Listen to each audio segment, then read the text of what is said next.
'Tis a sad day. It is the worsterose of times amongst the seven kingdoms. MrDarkPhoenix and Spider-Man are bringing you the unfortunate season finale of Season 4 of Game of Thrones. So before I jump into the episode, I just want to let you guys know this is a spoiler review. So if you haven't seen the episode, come back to me when you have. And if you have, let's talk about it because there's a lot of stuff, and I have a lot of questions and a lot of stuff. So let's just jump right into Game of Thrones Season 4 finale, The Children.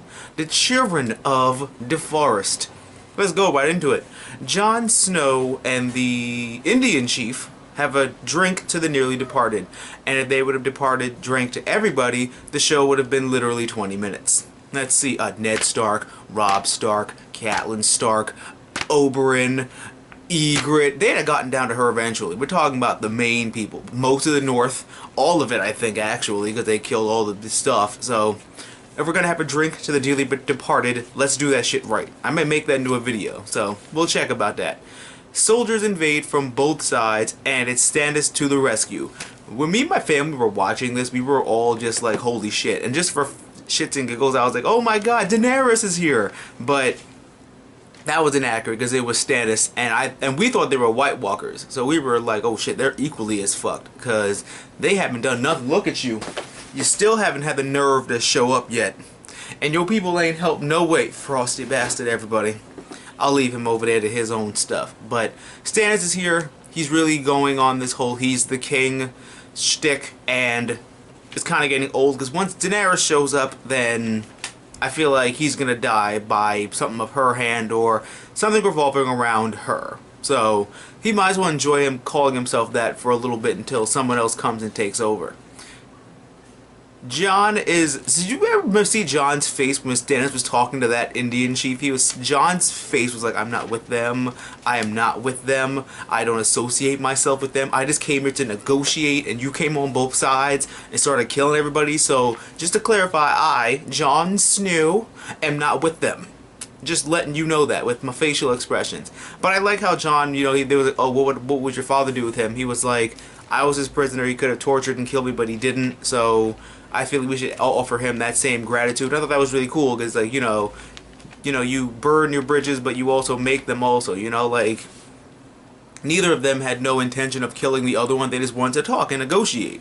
So I thought that was really cool seeing that happen. A Frankenstein mountain kind of character. Jonishu lied, I think. I don't know. You read the books. You tell me right now if he's gonna be some Frankenstein freak-ass monster. He looked pretty dead. And he's poisoned, and they didn't have that kind of like anti-poison or something back in the day. So is he gonna be like, I like the whole Dr. Frankenstein feel to it. Like he's like a mad scientist on his way to bring the mountain back. I hope he doesn't, because fuck him.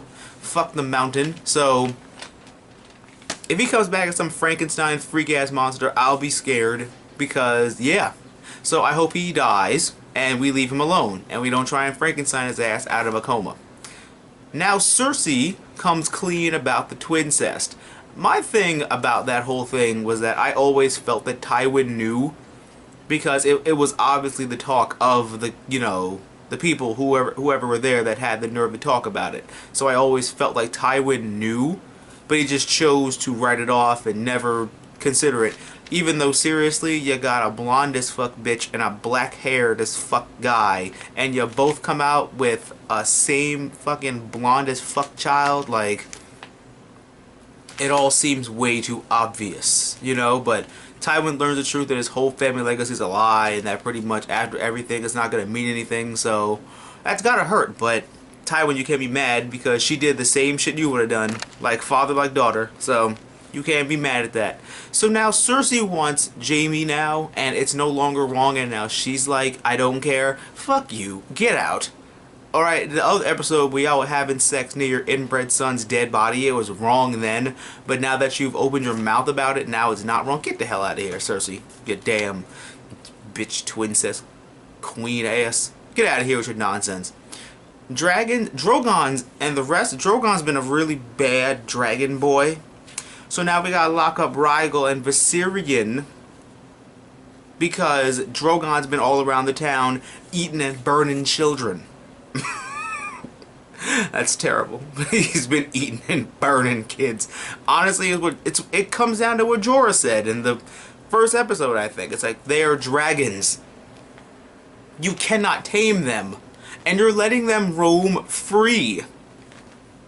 What do you think's gonna happen? Like the episode where Drogon came in and swooped in with the fire and started burning everything. All the sheep and shit. Like, what do you think is gonna happen? You can't control them. They still have primal animal instincts. And they're still dragons. So, my only thing is, are they still gonna grow? Like, obviously, she still has to feed them, so... But are they still gonna grow even though they're chained up? I think Drogon's the only one that's only able to grow. He's roaming around free, and God knows where he is. So... But then again, Drogon's named after Khal Drogo, and we all know Khal Drogo didn't give a shit, so...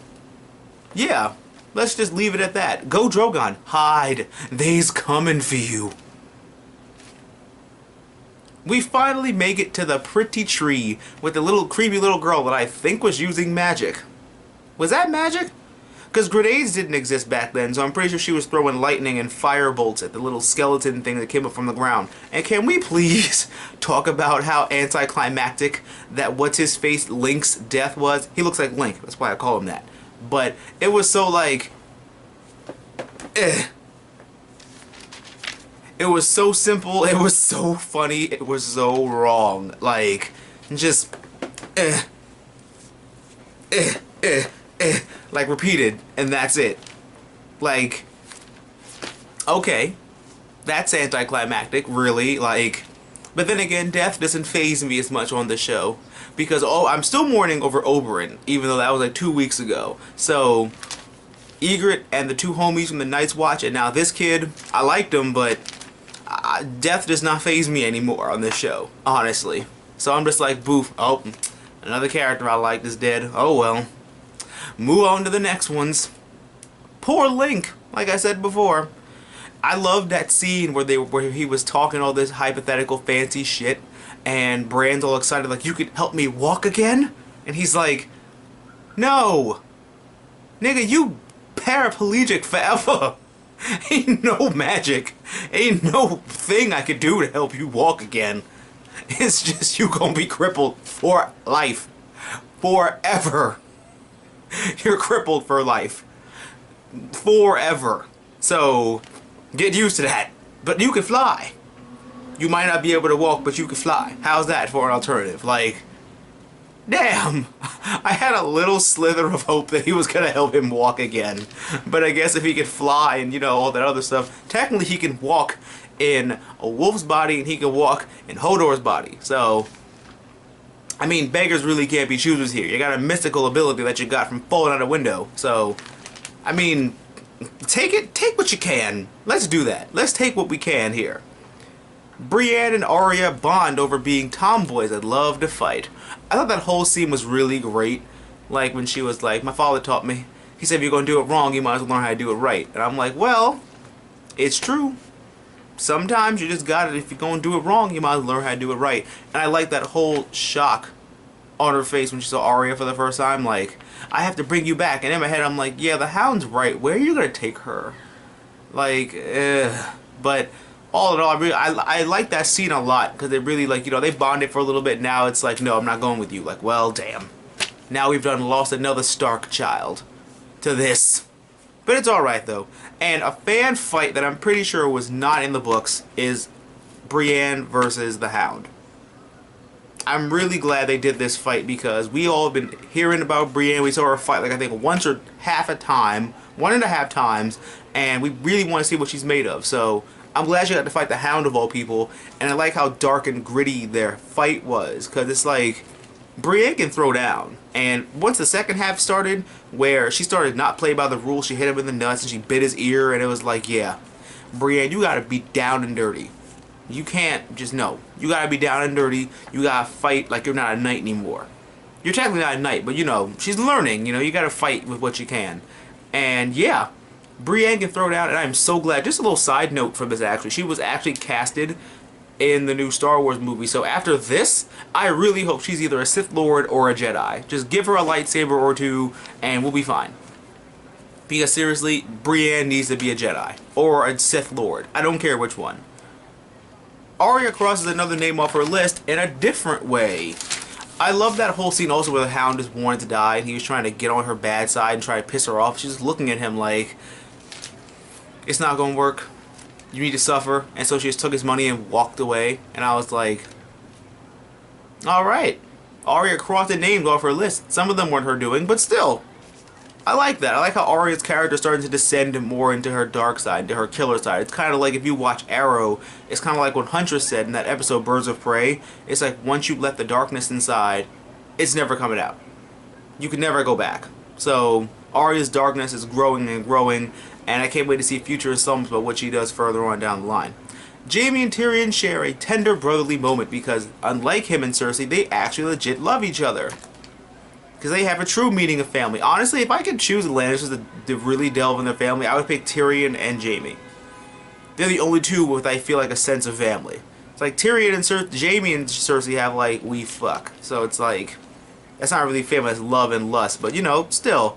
Tyrion has 2 loose ends to tie, which is poor Shay, because I feel like she was being manipulated the whole time. That's why she said all those awful things. I really hope it wasn't her being a vindictive bitch, because otherwise I will be glad she's dead. Because just, yeah, I will be. And Tywin's a dick, because he's a hypocrite and a piece of shit, and I'm glad he died. But the way he died was how Littlefinger mentioned in another episode, where he was like, people die all the time. People die squatting over their chamber pots. And I was like, oh god. Oh god. Peter Baelish is the god of death. Or some kind of future predictor. He's read the script. Peter Baelish and Lana Headey are like our 4th wall breakers. Because they spoil the show. Which is good. Have more of that shit come on. And Arya gets a happy ending. Of sorts. She gives the coin, Valar Morghulis. She's going to Bravos. She's going there by herself, so she has a fresh start, and hopefully she'll be happy and train and do all that stuff because, yeah, at least one, it's kind of weird. The Stark kids had a happy ending throughout the season almost. You know, Sansa's walking around free of sorts. She's not Sansa anymore, so she's a brand new person. She's safe with Baelish, I hope, but all that. Bran finally found that damn tree and that damn 3-eyed bird that we've been searching for all season, and now Jon hopefully will lead the Night's Watch, and Arya gets her happy ending going to Bravos. So I really hope that they meet up eventually, but they have it in the books, so damn it, we'll have to wait for another 2 books and another 4 or 5 seasons. So, yeah. All in all, I liked the episode a lot. I felt like they should have ended on another note that I was really excited about, actually. I don't want to spoil it because it's a thing, but yeah, look at this heart. Look at this heart and imagine stones in the middle of it. That's what I thought would have made a stronger finale, if you guys know what I'm talking about, but I feel like it's better to maybe begin with that versus to end with it. But then to end with it would have been better speculation and all of that, but to just introduce that right off the bat into the next season is a lot better. So that's how I feel like it should have ended, but you know, let's jump right into our comment question just so we have a little bit to deal with here. Comment question number 1 is, would you rather walk or fly? That's 1. 2, what do you expect from season 5? And 3, how do you discipline your misbehaved dragon babies? That should be a Maury episode. Like, my dragons is misbehaving. And my final comment question of the day is, what were you expecting from it if you have read the books? Let's see, I got Jonice and Black Magus, who have read the books. So, what were you expecting? Like I said, I was expecting a stone-filled heart of sorts. So, I mean, like I said, you know, you guys tell me in the comments, let me know, all that good stuff. Unfortunately, we have another 10 months to wait for Game of Thrones to come back to us. So, I'll continue with more TV time with a whole bunch of stuff. I'm going to make another video to confirm or deny other shows. I'm going to add other shows I'm going to drop for TV time when it comes back. But thank you all so much for tuning into Game of Thrones. This has been a really great season, especially when I'm talking with you guys, and I really loved it a lot. 10 more months until the new one, so I'll probably make some speculation videos or bring my other friends who read the books and all that good stuff just to fill in the void. But thank you all again so much. It was really a blast covering this season with you all, and I can't wait to do it again and again and again. And always remember to give me a big thumbs up, comment, rate, and subscribe, and share with all your awesome friends and all that good stuff. And always remember, through good times and bad times, always remember to geek out and enjoy your lives. And I'm going to catch you guys next season for Game of Thrones Season 5.